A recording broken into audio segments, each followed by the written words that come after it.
काल जे पीठ मी दळायला दिलं होतं ना, ते फायनली मी आज घेऊन आलेली आहे आणि तुम्हाला दाखवते याचं स्ट्रक्चर की जसं मला पाहिजेल आहे ना, एकदम तसंच पीठ मिळालेलं आहे. ज्या जाडीचं म्हणजे थोडंसं ना वड्यांचं पीठ किंवा ना ह्याचं पीठ आहे थालीपीठचं पीठ, ते थोडंसं भरभरीतच असलं पाहिजेल आहे. तरच त्याचे वडे किंवा असे थालीपीठं वगैरे छान होतात आणि एकदम बारीक केले ना, तर वडे किंवा थालीपीठ आहेत ना, असे भाकरीसारखे थोडेसे ना चिवट होतात. त्यामुळे ना कधी पण ही दोन्ही पण पीठं भरभरीतच पाहिजे. तर मी इथे अनुराधा अनुभवमध्ये तुमचं खूप खूप मनापासून स्वागत करते. चला, तर इथे ना जसं पण मी पीठ घेऊन आलेली आहे ना संध्याकाळी, तर तसंच मी लगेच ना ज्यांना ज्यांना द्यायचं होतं ना, त्यांची सगळी पिठं मी इथे भरून घेतलेली आहेत. जसं कोणाला 1 किलो पाहिजेल आहेत, कोणाला 2 किलो पाहिजेल आहे. सॉरी 2 किलोची अजून कोणाची एकदम एकदम नाही आली म्हणजे द्यायचं आहे 2 किलो, पण 1-1 किलोमध्ये डिवाईड करून द्यायचं आहे.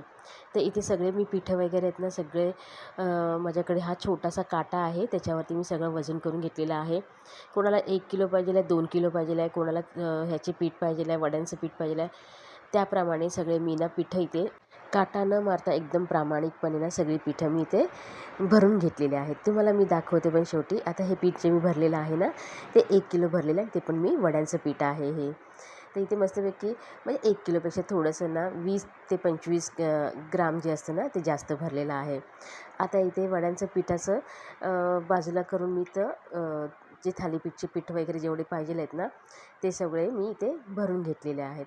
जेवढे 1-1 किलोचे तेवढे सगळे भरून घेतलेले आहेत आणि एक्स्ट्राचं पण 1-2 किलो मी ना 1-1 किलोचंच पॅकमध्ये मी वेगळं भरून ठेवलेले आहेत, की मला नंतर द्यायचे आहेत ते कोणाला तरी. पण मी आता हाताबरोबरच ते सगळे ना पिठं भरून घेतलेले आहेत. आणि हे छोटे छोटेसे पॅकेट बनवते ना, ती खास माझ्या मैत्रिणीसाठी. त्यांना पण मी काही जास्त देणार नाही आहे. अगदी थोडं थोडंच देणार आहे, म्हणजे पाव-पाव किलो फक्त टेस्टसाठी. तर ही सगळी पिठं आहेत ना, मी व्यवस्थित मापात आणि वजनीमध्ये सगळे व्यवस्थित भरून घेतलेले आहेत. इथे तुम्हाला दाखवते, जसं इथे बघा पाव किलोचं मी काढलेत ना, ते 3 वेळा मी वेगळे वेगळे 3 पाव किलोचे काढलेले आहेत. 2 ते 3 पिशव्या ना मी 1-1 किलोच्या भरलेल्या आहेत. 3 नाही सॉरी 4 पिशव्या मी 1-1 किलोच्या भरलेल्या आहेत.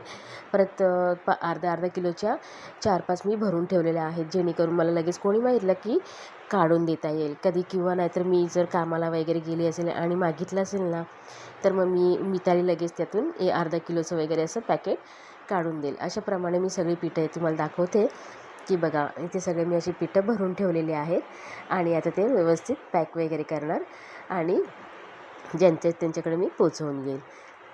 तर पहिलं ना माझ्या मैत्रिणीचीच तिला द्यायचे होते, तर तिचे पहिला मी देऊन आलेली आहे. एकदम म्हणजे जी खास मैत्रीण आहे ना, तिलाच वरतीच राहते. तिला मी तिच्याकडे जेवढी तिची ऑर्डर होती तेवढी देऊन आलेली आहे.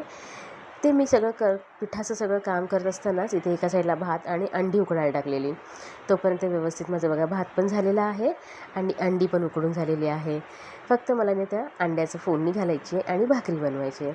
तर आज ना मी अंड्याचं कालवण एकच बनवणार आहे, जास्त काय बनवणार नाही आहे. म्हणजे परत वेगळं काय बनवणार नाही. दुसऱ्या दिवशी गुरुवार आहे ना, आणि मग ते उरतं, परत मग ते परवाला राहतं आणि माझी अशी लगेच सवय नाही की उरलं आहे ना म्हणून टाकून वगैरे द्यायचं.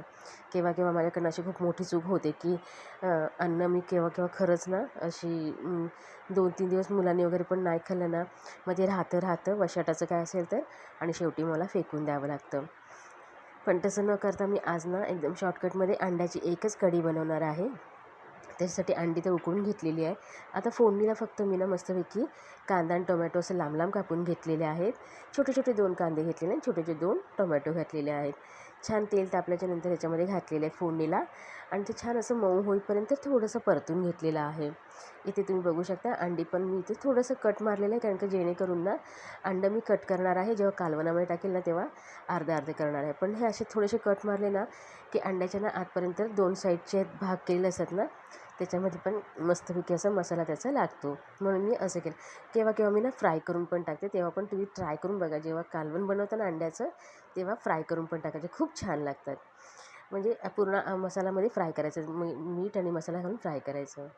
त्याच्यानंतर ना मी ते फोडणीला माझ्याकडे ना जिंजर गार्लिक आणि ते ह्याचं पेस्ट होती ना कोथिंबिरीची वगैरे, ती मी घातलेली आहे थोडीशी, ती पण छान तेलात परतल्याच्यानंतर मग याच्यामध्ये जो आपला कांदा खोबऱ्याचं वाटण मी केलं होतं ना ते घातलेलं आहे. छान त्याला तेल सुटल्याच्यानंतर ना मग याच्यामध्ये मी हळद घातलेली आहे अर्धा चमचा, 2 चमचे तिखट घातले. हे म्हणजे छोटे छोटे चमचे आहेत एकदम, म्हणून मी 2 घातलेले आहेत. आणि 1 चमचा किचन किंग मसाला आहे ना तो घातलेला आहे. तर छान असं मस्तपैकी ते मसाले पण परतून घेतलेले आहेत. आणि सुक्या मसाल्यामध्येच ना मी ही अंडी घातलेली आहेत, की जेणेकरून ना मस्तपैकी मसाला आहे ना मी परतल्याच्या नंतर ना 1-5 मिनटं असेच ठेवले होते, की छान त्याला मसाला लागला पाहिजे आहे म्हणून. आणि नंतर मग थोड्या टायमाच्या नंतर 1-5 मिनटाच्या नंतर ह्याच्यामध्ये मी पाणी घातलेलं आहे. तर बघा इथे पाणी मी जेवढं मला लागणार आहे ना तेवढंच पाणी, खूप असं ढोबळ पाणी करणार नाही आहे, म्हणजे खूप सारं पाणी करणार नाही आहे. आता इथे अर्धी अर्धी अंडी दिसत आहेत ना वरती असल्यामुळे, त्याच्यामध्ये मी आता ह्याला पीसेस म्हणजे 2 भाग करून घेणार आहे. आणि छान मग ती ते कालवणाच्या एकदम बरोबरीला सरसरीत अशी सगळी अंडी बरोबर होऊन जातील. तर आता हे अंडं वरती आलेलं दिसतं आहे ना, तर नंतर तुम्हाला दाखवते की सगळी अंडी बरोबर त्या कालवणामध्ये बुडालेली आहेत. हे बघा आहे ना छान. आणि बघा कलर किती छान आला, म्हणजे मला मसाला जो लास्ट टायमाचा मिळालेला आहे ना तो खूप मस्त मिळालेला आहे. मी ज्या ताईंकडे मसाला घेतलेला आहे ना तो अजून वापरलेला नाही आहे, एका ताईंकडनं घेतलेला. त्या पण मालवणच्याच आहेत आणि त्या पण घरगुतीच मसाले विकतात, पण त्यांच्याकडनं मी अजून मसाला घेतलेला नाही आहे. तर इथे ना छान कालवण वगैरे पूर्ण झाल्याच्यानंतर, म्हणजे फोडणी वगैरे झाल्याच्यानंतर मीठ घालायचं बाकी होतं. आणि मीठ ह्याच्यामध्ये 1च चमचा अगदी होता, 1 चमचा घातला मी. हा पण चमचा माझा छोटासा, नाही तर तुम्ही मला मोठे 2 चमचे तर नाही, छोटेच चमचे आहेत. तर 1 चमचा घातलेला आणि दुसरा मी जेव्हा मोठ्या बरणीतून छोट्या बरणीत काढलं आणि मग हे करायला घेतले, त्यात मीठ 1 चमचा अजून घातला. भात पण झालेला आहे. कालवणाला 1 कड आल्याच्यानंतर याच्यावरती कोथिंबीर वगैरे घालायची आहे. तोपर्यंत मला आता भाकरी बनवायची आहे, म्हणून ना दुसऱ्या शेगडीवरती मी कालवण शिफ्ट केलेलं आहे. आणि ह्या शेगडीवरती आता मी भाकरी बनवायला घेणार आहे. तर इथे छान मस्तपैकी पहिला झणझणीत तवा जसं तापेल ना त्याच्यानंतरच मी भाकरी घालणार आहे. कारण का जोपर्यंत तवा आपला छान झणझणीत असं होत नाही ना, म्हणजे तापत नाही ना, तोपर्यंत भाकरी असं टाकूच नाही, नाहीतर भाकरी ना तव्याला पूर्ण चिटकून बसते आणि मग परतताना ती तव्याला लागते.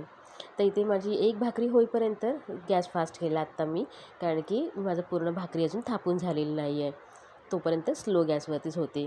तर इथे मस्तपैकी आता फास्ट गॅस केलेला आहे आणि मी भाकरी टाकलेली आहे. छान पाणी वगैरे लावून घेतलेलं आहे त्याच्यावरती. आणि जास्त नाही आहे, कारण का 4च भाकऱ्या मला बनवायच्या आहेत, की जास्त नाही. माझी भाकरी खायची अजिबात इच्छा नव्हती, तर फक्त आयुष, मितू आणि मनोहरच खाणार. त्याच्यामुळे ना मी फक्त 4च भाकऱ्या बनवल्या. आणि भाकरी बोललं की आयुषचं एकदम म्हणजे आवडतं, चपातीपेक्षा त्याला ना भाकरी खूप आवडते. त्याला केव्हा पण बोलली ना चपाती बनव की भाकरी बनव, तर त्याचं एकच असतं भाकरी बनव म्हणून. ती पण तांदळाची, ज्वारीची वगैरे खातो पण केव्हा तरी भाजीबरोबर वगैरे.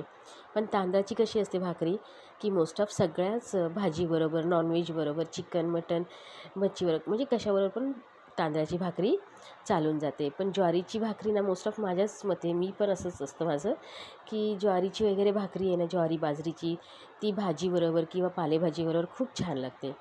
म्हणून ना मोस्ट ऑफ मी जेव्हा पिठलं वगैरे बनवते ना तेव्हा पण मी ज्वारीची भाकरी वगैरे बनवते. तर इथेच चला, आता खूप भाकरीबद्दल बोलणं झालेलं आहे. इथे तुम्ही बघू शकता की मी तुम्हाला भाकरी दाखवते. मस्त पहिली भाकरी माझी झालेली आणि कशी मस्त छान टम्म अशी फुगलेली आहे. तर इथे बघा दोघं पण बाप बेटी कशी मागे पुढे चालले, जेवायला वाढ मम्मी, जेवायला वाढ, भूक लागली. मी बोलली ठीक आहे, सगळं जेवण वगैरे बाहेर घेऊन जा, फक्त मी ताईला एक काम सांगितलं की कालवणामध्ये जरासं कोथिंबीर घाल आणि सगळं जेवण नंतर मग बाहेर घेऊन जा. तर बघा त्यांनी कोथिंबीर वगैरे घातलेली आहे आणि अंड्याचं कालवण माझं फायनली झालेलं आहे. आणि एवढं पुरे झालं, म्हणजे आम्हाला बरोबर ते होऊन जाणार चौघांसाठी, म्हणजे जास्त ढोबळ पण नाही झालेलं आहे आणि बरोबर ते प्रमाणात होऊन आता आम्हाला ती पुरून जाईल. तर इथे सगळं तिने जेवण वगैरे बाहेर घेतलेलं आहे. ती भाकरीचीच वाट बघते. एक मनोहरला भाकरी दिली, दुसरी तिला बोलली ही तुला घेऊन जा. आणि ही तिसरी भाकरी आहे की ती आयुषला ठेवणार आहे. दोन्ही पण भाकऱ्या त्याच्यासाठीच ठेवल्या आहेत, कारण का त्या लोकांना एक एक बस झाली होती. आणि मग आता हे दोन्ही भाकऱ्या मी भाजून म्हणजे बाहेरच ठेवते, डबा बाहेर आहे ना त्याच्यामुळे बाहेरच ठेवते. छान अशा म्हणजे मस्त की टम्म सगळ्या नेहमीप्रमाणे भाकऱ्या छान अशा फुललेल्या आहेत. आणि ही लास्टची भाकरी आहे ना ती छोटीशी झाली होती ना, फोपी बोलतात आमच्याकडे ना, छोटीशी भाकरी झाली की त्याला फोपी बोलतात.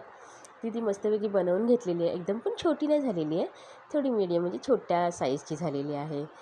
ती टाकलेली आहे. आणि आता सगळं किचन वगैरे क्लीन करायचं, म्हणजे आधीच क्लीन करणार नाही, पहिला मी जेवण वगैरे घेईल, पण हे सगळं जे प्लॅटफॉर्मवरती आहे ना ते सगळं उचलून ठेवते, तोपर्यंत माझी एक भाकरी शेकून होईल ना, म्हणून.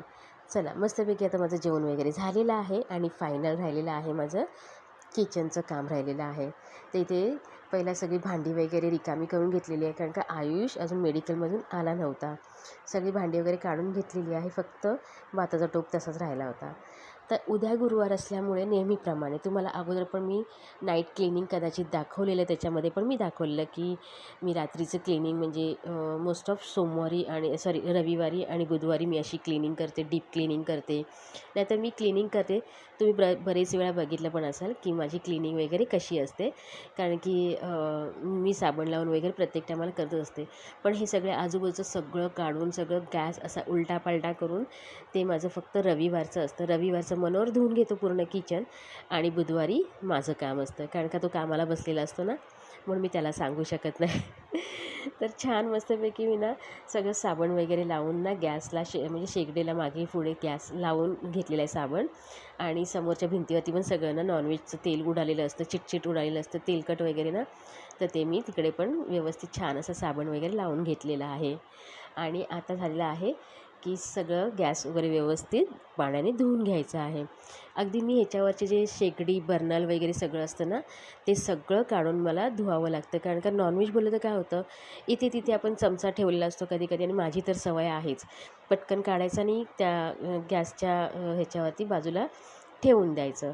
तर ते म्हणजे असं केव्हा तरी लागतं वगैरे, मोस्ट ऑफ असं होत नाही केव्हा, पण मला ती सवय झालेली आता की, आणि बरेच जण असे करत पण असतील की गॅसची शेगडी किंवा ते बर्नल वगैरे आहेत ना, शेगडी नाही सॉरी, गॅसचं जे हे बर्नल असतात आणि काय बोलतात ह्याला ते जाळी, ती धुवून वगैरे घ्यायची. तर माझं पण आता तेच चाललेलं आहे, गॅस छान धुवून झालेला आहे, सगळे जाळ्या वगैरे बर्नर धुवून घेतलेले आहेत आणि बाकीची भांडी वगैरे आता मी घासून घेणार आहे हाताबरोबरच लगेच. तर इथे माझं मस्तपैकी आजचं रुटीन मी इतकं शॉर्टकटमध्ये दाखवलेलं आहे. ते तुम्हाला आवडलं ते नक्की सांगा, कमेंट करून नक्की सांगा की माझं डेली रुटीन तुम्हाला कसं वाटतं ते, आणि जर आवडलं असेलच तर लाईक शेअर सबस्क्राईब करायला विसरू नका. चला आता आपण पुढची कामं कंटिन्यू करते, परत भेटूया आपण नवीन ब्लॉगसोबत. तोपर्यंत बाय बोलते आणि आता मी ब्लॉग इथेच थांबवते. चला गुड नाईट, परत भेटूया उद्या.